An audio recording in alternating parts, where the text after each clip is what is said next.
Perkenalkan dulu namanya siapa, dengan hubungannya dengan almarhum siapa? Nama saya Ade, saya istri dari almarhum Sami Permana.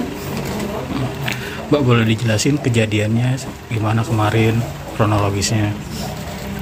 Kronologisnya saya nggak tahu pasti ya, karena kemarin kan pagi ya, kemarin pagi saya masih tidur, tiba-tiba itu jam 7:30 saya dibangunin sama ibu saya, katanya ada tetangga yang jemput, katanya suruh ke rumah sakit.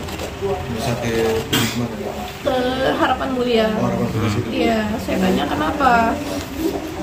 Kak Santi jatuh, katanya gitu. Nah, jatuh kenapa? Udah buruan, katanya gitu. Ya udah, saya siap-siap. Pas saya keluar depan rumah, saya lihat motor suami saya yang dipakai sebelum kejadian itu, saya lihat motor itu penuh darah. Saya shock, saya bilang kenapa ini? Enggak, jatuh ayo biru, katanya gitu kan. Ya udah, saya dibawa ke rumah sakit. Saya dibawa ke rumah sakit Harapan Mulia. Saya lihat tuh suami saya lagi tiduran, lagi masih sadar, mungkin lagi nahan sakitannya. Saya lihat tuh udah penuh darah, di baju semua tuh udah penuh darah, dia udah gerak-gerak karena nahan kesakitan. Saya bicara, saya tenangin, dia respon. Saya bilang kuat ya, yang kuat. Saya bilang kayak gitu, untuk anak-anak iya, katanya gitu.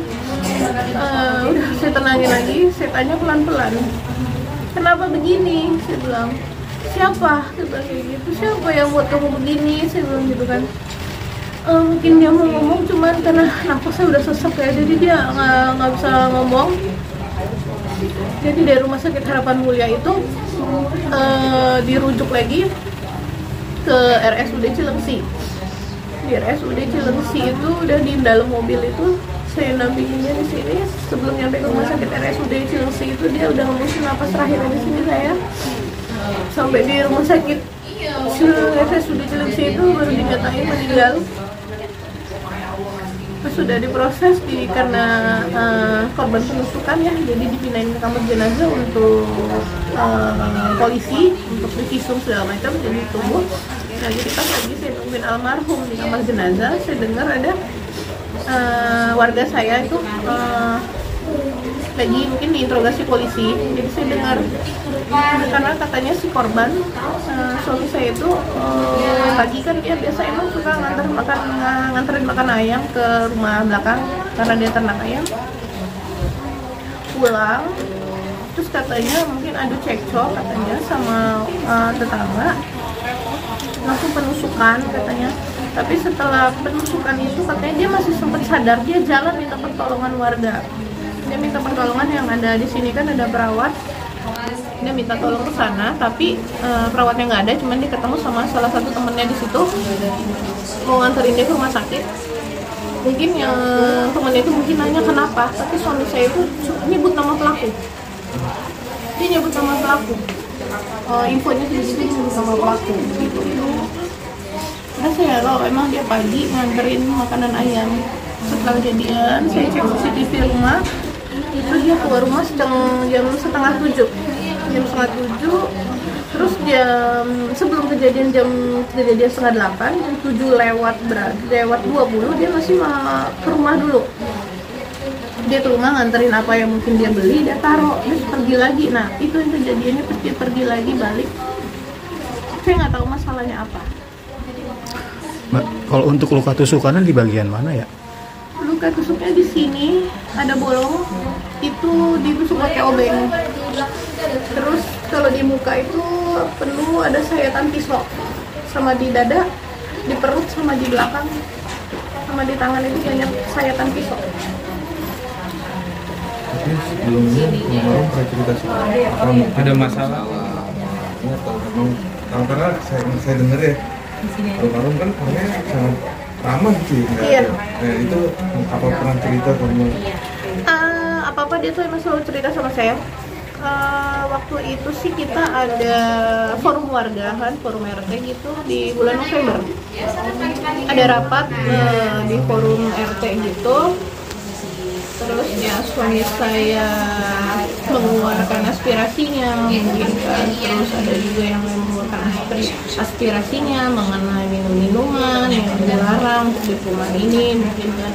Terus si pelaku itu mungkin tidak terima, mungkin pas soal bahas minum-minuman ya, dia tidak terima. Terus suami saya berkomentar langsung, kenapa? Suami saya bilang gitu, Anda bukan warga sini. Suami saya ngomong seperti itu karena si pelaku tinggal di sini kan sudah puluhan tahun, tapi KTP kan bukan KTP sini.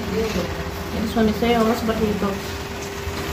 Terus pas malamnya itu juga dia ngotot-ngototin saya, itu waktu di bulan November itu pelaku. Saya bilang kenapa? Saya bilang gitu kan, suami saya juga nyamperin, kenapa ngotot-ngotot, udah kabur dia. Nah mungkin di saat itu mungkin dia ada dendam kali ya. Kadang kan cuman kita kan mengeluarkan pendapat kita ya di forum ya. Mungkin dia udah ada dendam, mungkin nggak terima, mungkin gitu ya. Jadi waktu itu juga ada mungkin karena feeling saya mungkin karena kemarin ada yang bilang cerita kalau si pelaku itu sedang memangkas rumput atau tanaman ya, dia di samping rumah dia itu lagi mangkas gitu. Nah mungkin suami saya lewat suami saya negor, mungkin dia nggak terima, makanya terjadi itu. Karena yang saya alamin itu ada 1 bulan yang lalu deh, beberapa minggu yang lalu itu pernah kejadian di saya. Soalnya saya ke belakang juga, ke rumah saya yang di belakang sama anak saya naik motor, itu si pelaku lagi mangkas pohon juga. Kan beda ya kalau cara orang mangkas yang biasa sama yang emosi. Jadi pas saya lewat terus dia emosi begitu, saya tegur sambil saya lewat karena saya takut. Saya memang dulu berpikir saya sambil lewat aja karena saya takut, total saya dibacok dari belakang gitu kan. Saya udah feeling itu dulu beberapa minggu yang lalu, saya takut. Jadi saya bilangnya pelan-pelan dong, saya bilang gitu karena kan yang pegangnya celurit, saya bonceng anak saya, pelan-pelan dong saya bilang gitu. Nanti kalau kena saya sama anak saya gimana? Tapi itu saya sembari jalan, bukannya saya nggak berani negor karena kan saya takut. Posisi dia pegang celurit, jadi saya sambil jalan karena saya takut dia tentang ngebacok anak saya dari belakang. Jadi saya sambil jalan aja, tapi dia melotot. Saya ceritain ke suami saya, tadi kenapa?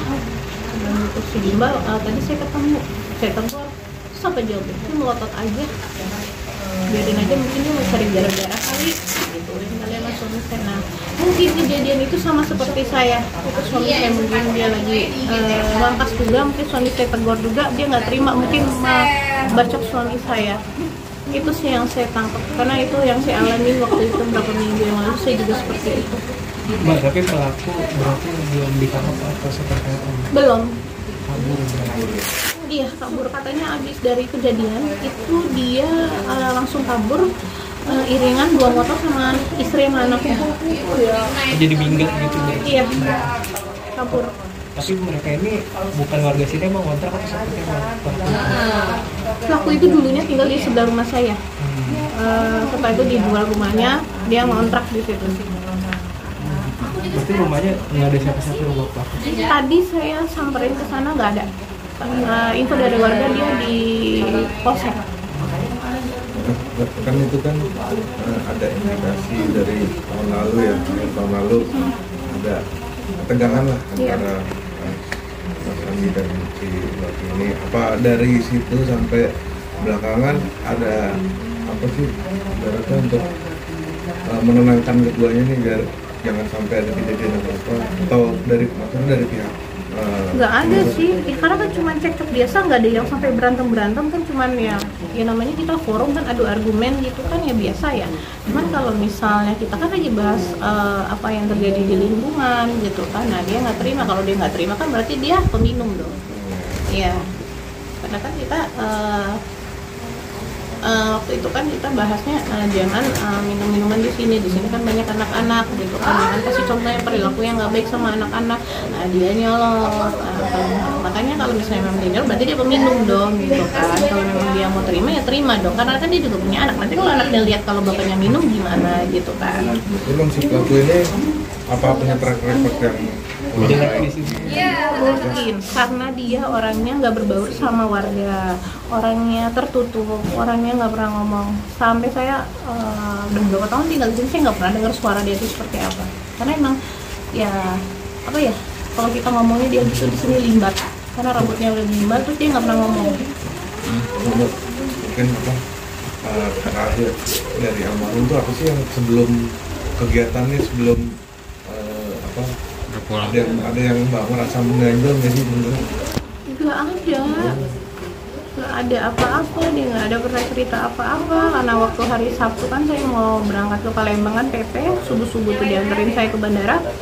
Sepanjang jalan itu ngobrol, saya temenin dia kan takut dia ngantuk, ngobrol biasa aja, nggak ada cerita apa-apa. Malamnya dia jemput lagi, terus malam tuh jam 12 makan bareng sama suami saya di kamar, kita makan bareng jam 12 malam itu makan berdua sama dia. Sudah kita mau tidur belum ngantuk, masih ngobrol sama dia sampai jam 2 pagi. Masih ngobrol-ngobrol tuh biasa aja, nggak ada yang aneh, nggak ada apa gitu, masih ngobrol santai aja biasa. Nah saya nggak tahu itu ternyata paginya dia udah nggak ada. Emangnya sempat balik ya? Tadi mbak bilang dari CCTV sempat balik jam 7.20. Jam 7.20-an. Itu berarti mbak nggak ketemu atau ngeliat si makam ini tergesa-gesa kayak gitu? Enggak, dia santai bawanya.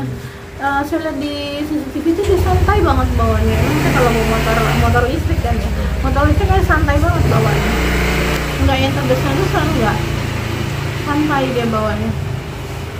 Almarhum kan sempat bilang bahwa pelakunya kan disebut sama almarhum ya ketika berarti dugaan bayang sebelumnya yang waktu pelaku ngarit apa berarti benar dong?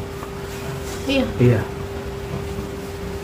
Mungkin karena pas ya karena kejadian itu saya kan seperti itu, saya takut.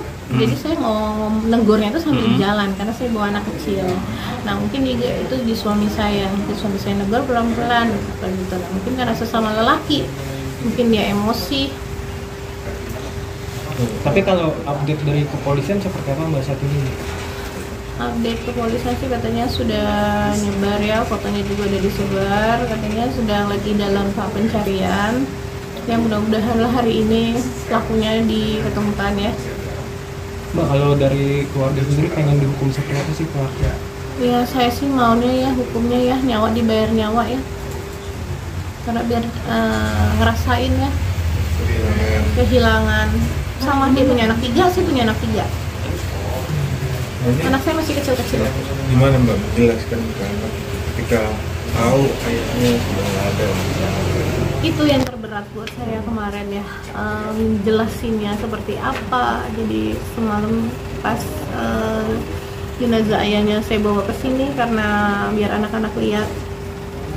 Anak saya yang nomor 2, itu umur yang 3 tahun, dia tanya, ayah kenapa? Kan karena sudah dibungkus, kayak kapan dia tanya, kepalanya mana, tangannya mana, kok ayah pakai baju putih.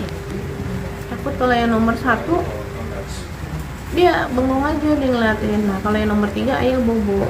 Mungkin ya anak kecil masih bisa ngeliat ya, jadi dari jenazah dia keluar, ayah jalan bye bye, dia gitu. Itu yang paling kecil.